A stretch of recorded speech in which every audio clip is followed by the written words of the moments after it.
Bonjour et bienvenue aux mathématiques. Dans cette présentation, nous allons continuer de parler des fonctions et nous allons parler précisément des fonctions usuelles. C'est la première partie d'une série de deux présentations qui vont être donc consacrées aux fonctions usuelles.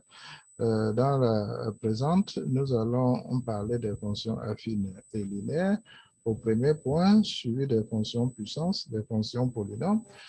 Au troisième point, aux fonctions rationnelles au quatrième point et des opérations algébriques sur les fonctions au dernier point. Nous commençons donc par les fonctions affines et linéaires et plus précisément par les fonctions linéaires.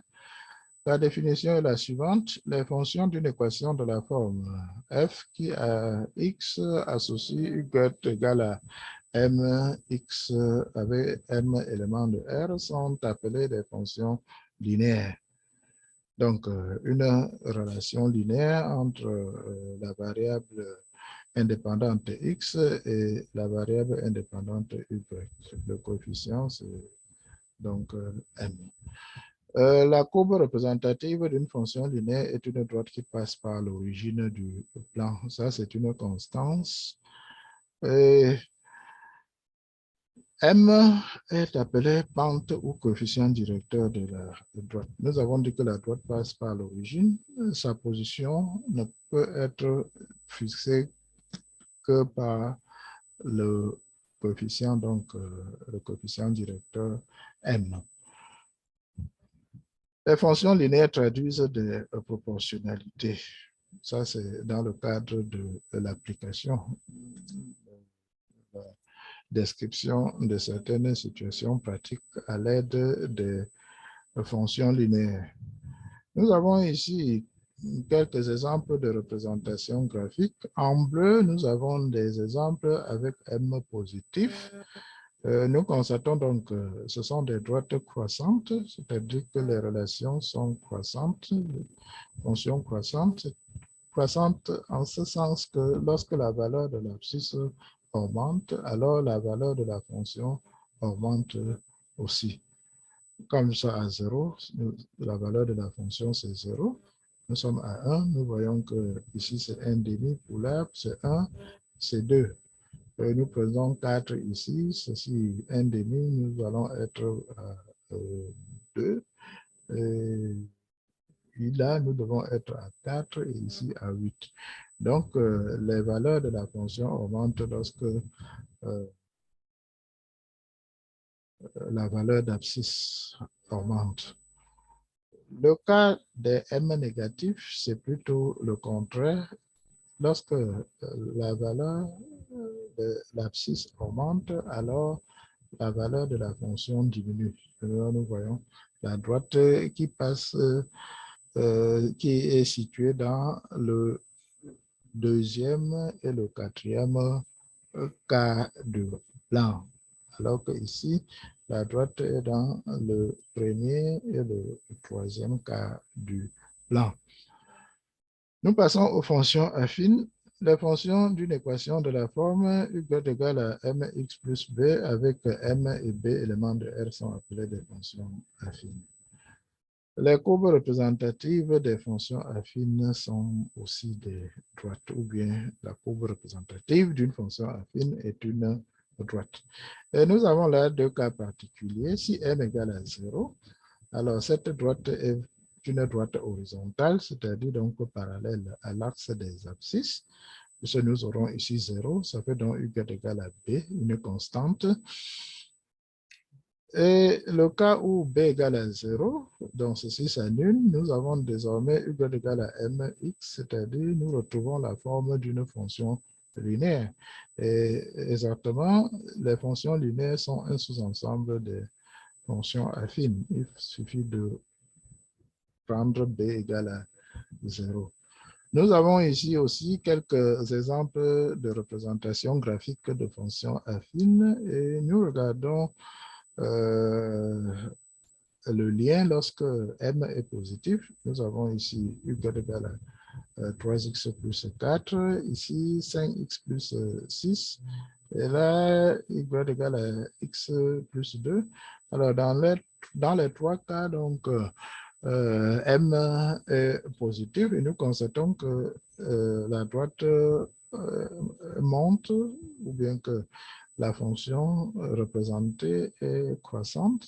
Quand on augmente la valeur de l'abscisse, la valeur de la fonction augmente aussi.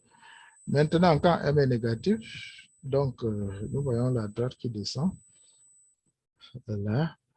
Donc, c'est plutôt la décroissance. Lorsqu'on augmente la valeur de l'abscisse, alors la valeur de la fonction diminue. Nous arrivons aux fonctions puissance. Les fonctions d'une équation de la forme y égale à x à la puissance r, où r est un nombre réel, sont appelées fonctions puissance. Les fonctions racines sont habituellement aussi écrites sous forme de fonctions puissance. Nous avons notamment, donc, quand nous avons y égale à racine rm de x, on écrit c'est égal à x à la puissance exposant 1 sur r avec r élément de r. Donc, les fonctions racines sont un sous-ensemble des fonctions puissance. Nous avons quelques représentations graphiques avec notamment les premières puissances que nous connaissons bien. La fonction y égale à x au carré, sa courbe représentative, c'est ce qu'on appelle la parabole normale que nous allons rencontrer dans d'autres cas aussi, à beaucoup d'endroits, je vous l'ai dit. Et nous avons la puissance cubique, y égale à x à la puissance 3. Regardons surtout les quadrants dans lesquels sont situés la courbe, premier et deuxième cas du plan, premier et quatrième et troisième cas du plan. Alors, nous prenons maintenant les prochaines puissances, x à la puissance 4, x à la puissance 5. Au niveau des quadrants occupés, c'est la même chose. Nous avons ici, la courbe est située dans le premier et le deuxième cas du plan. Nous n'oublions pas que le sens mathématique, on compte dans le sens mathématique. Ça, c'est 1, 2, 3 et 4. 1, 2, 3 et 4. Premier cas de plan, premier quadrant, deuxième, troisième cas et quatrième cas. Même chose pour x à la puissance 5 que x à la puissance 3, c'est-à-dire puissance impaire. Nous utilisons ici des exemples avec des exposants entiers, juste parce que c'est plus facile à représenter pour nous, mais nous avons bien dit R, c'est un nombre réel. Alors, plusieurs fonctions puissance maintenant sur une même représentation graphique. Nous constatons que toutes les courbes passent par le point I de coordonnées 1, 1. Essayons de repérer les courbes et nous allons voir si les informations que nous avons observées, ce que nous avons pu tirer des premières représentations peuvent être confirmées. Regardons d'abord les puissances paires. Puisque nous avons dit avec x puissance 2 et x puissance 4, la courbe est située dans le premier et le deuxième cas du plan. Alors, puissance paire, nous avons x puissance 0. Alors, la courbe, c'est la droite horizontale que vous avez là, parce que x puissance 0, c'est égal à 1. Donc, ça se confirme. Nous avons donc une courbe située dans le premier et le deuxième cas du plan. X au carré, comme nous avons vu tout à l'heure, c'est ça. Il faut bien suivre. La différence de couleur n'est pas très grande, mais on peut se retrouver. Voilà la x au carré, la courbe de x au carré. Ça s'arrête là. OK. Nous avons ici x à la puissance 1 et x à la puissance 3. Nous voyons donc x à la puissance 1 situé entre le premier et le troisième cas du plan. C'est cette droite que nous avons ici. Nous avons ensuite x à la puissance 3, c'est le rouge que nous avons ici, situé entre le premier cas et le troisième cas. Premier cas et le troisième cas, ça se confirme ce que nous avions vu là. Et maintenant, prenons les puissances, les mêmes valeurs d'exposants négatifs. Nous avons dit tout à l'heure moins 1. Nous étions en train de montrer, c'est la droite que nous avons ici. Maintenant, x à la puissance moins 1, c'est ceci. Voici un morceau, là. Et l'autre morceau, c'est ceci. Donc, toujours deux morceaux différents, mais situés dans les deux cas de plan, premier et troisième. X à la puissance moins 3, c'est le bleu ici. Nous avons donc une partie dans le premier cas et l'autre partie ici. Donc, tout se confirme jusqu'à présent.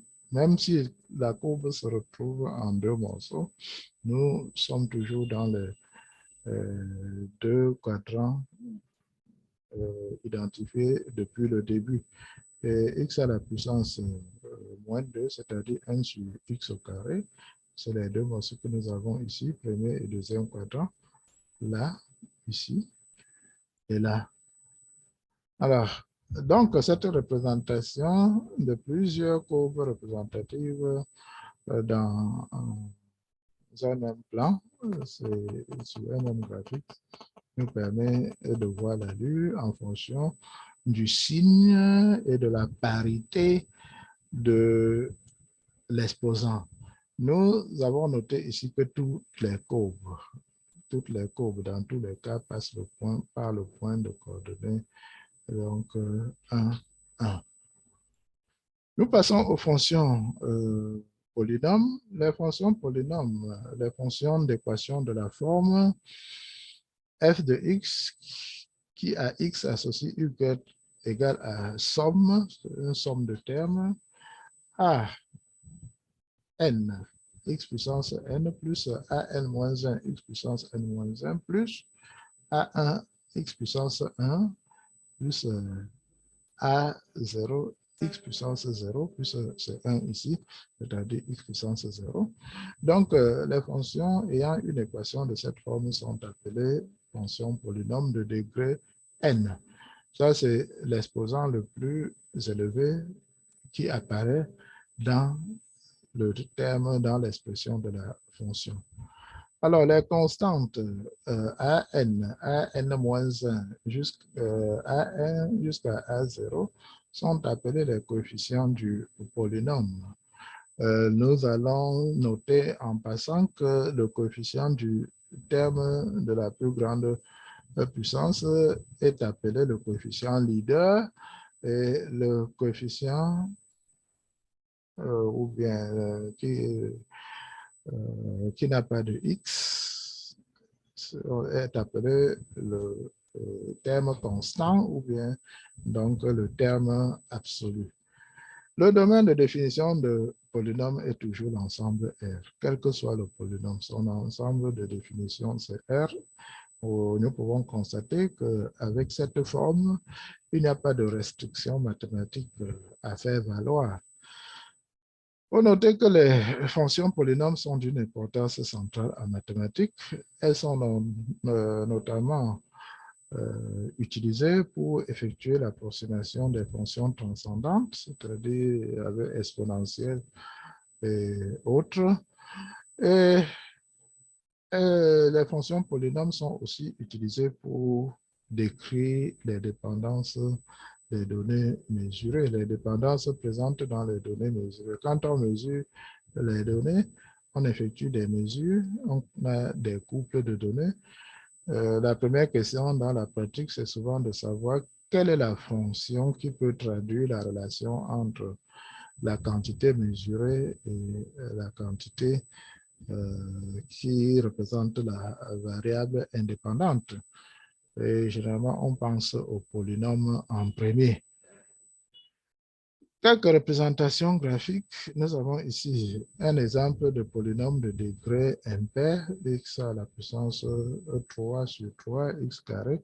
Donc, le degré impair, c'est le degré du terme le plus élevé. Le degré pair, ici, c'est x à la puissance 4. Nous voyons la forme de la courbe.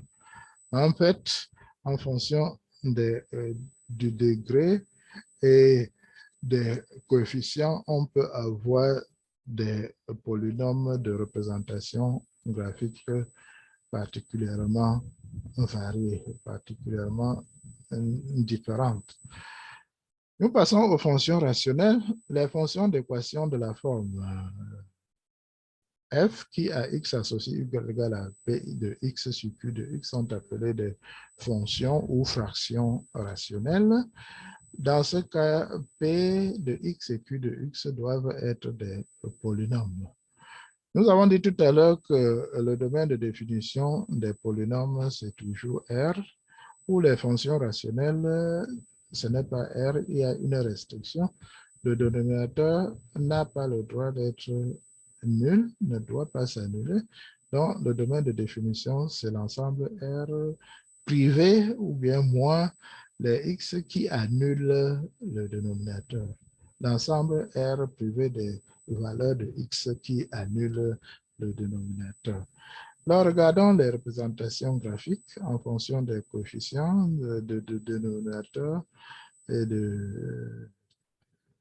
du numérateur. Nous pouvons avoir des courbes très variées, très riches aussi, c'est-à-dire avec des particularités intéressantes. Nous voyons ici avec des droites particulières qui nous permettent de caractériser ces courbes, notamment dans le cadre de l'étude de fonctions. Les droites en rouge sont appelées des asymptotes. Asymptote, ça veut dire la courbe s'approche, c'est une courbe, une asymptote, c'est une courbe. Ici, ce sont les droites, mais ça peut être aussi une courbe quelconque. Une courbe de laquelle une courbe donnée, une autre courbe donnée s'approche indéfiniment, mais sans toucher.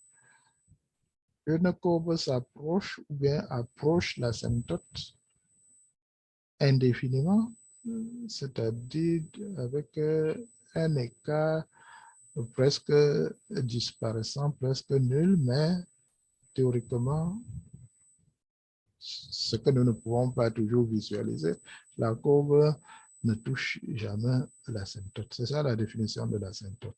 Quand nous regardons ici, nous constatons qu'il n'y a pas de valeur de la fonction pour ici. Cette valeur de x ne fait pas partie du domaine de définition. Nous pouvons calculer ici la valeur qui annule le dénominateur ici, c'est moins 4 sur 7. Donc, le domaine de définition ici, c'est R moins 4 sur 7. Et le domaine de valeur, nous partons donc de moins l'infini. Nous constatons que la courbe est là, la courbe est là, la courbe est là. Et nous allons ainsi vers l'infini. Tout comme nous partons d'ici de moins l'infini, nous montons. Et nous allons constater donc que de f, l'image de f, c'est R. La fonction prend les valeurs dans R, sur l'ensemble R.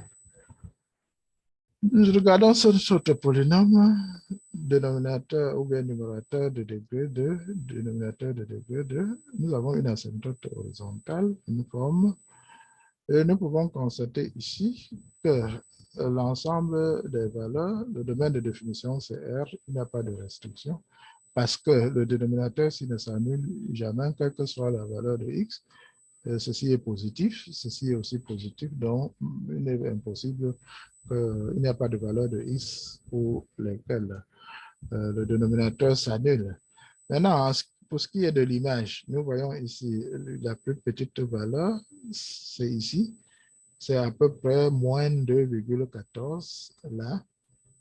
Et nous avons la plus grande valeur, parce que oui, j'ai dit dans la plus grande valeur, nous savons environ 2,14 40. Nous disons c'est le maximum global et le minimum global parce que nous voyons quand on continue vers l'infini, la courbe va vers la droite que nous avons là, c'est y égale 5, la droite d'équation y égale à 5 sur 3. Et quand on va vers moins l'infini, la courbe s'approche également ou bien approche également la même droite, la même asymptote. Les fonctions algébriques. Parmi certaines des fonctions que nous avons déjà présentées, certaines sont algébriques. Toute fonction que l'on peut construire à partir des polynômes en utilisant des opérations algébriques, addition, soustraction, multiplication, division, racine, appartiennent à la classe de fonctions algébriques. Donc, tout ce que nous pouvons obtenir comme fonction en appliquant des opérations algébriques aux polynômes sont des fonctions algébriques. Toutes les fonctions rationnelles sont des fonctions algébriques. D'autres fonctions plus compliquées, telles que certaines fonctions implicites, sont aussi des fonctions algébriques. Exemple, nous avons ici une fonction où la variable dépendante apparaît à la puissance 3, à la puissance 1 et à la puissance moins 1, c'est-à-dire au dénominateur. Nous savons que c'est une fonction algébrique. Ce sont des opérations utilisées là. Mais la fonction est à la forme implicite parce que nous n'avons pas l'expression de y en fonction de x. Représentation graphique de trois fonctions algébriques. Nous voyons bien les opérations. Nous avons racine cubique multipliée par x moins 4. Voyons ce que ça donne comme courbe.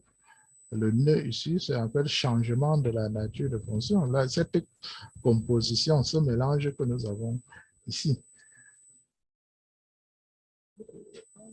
Un autre cas, nous avons à la fois le carré ici et ensuite racine cubique. Nous voyons ce que ça nous donne comme courbe ici.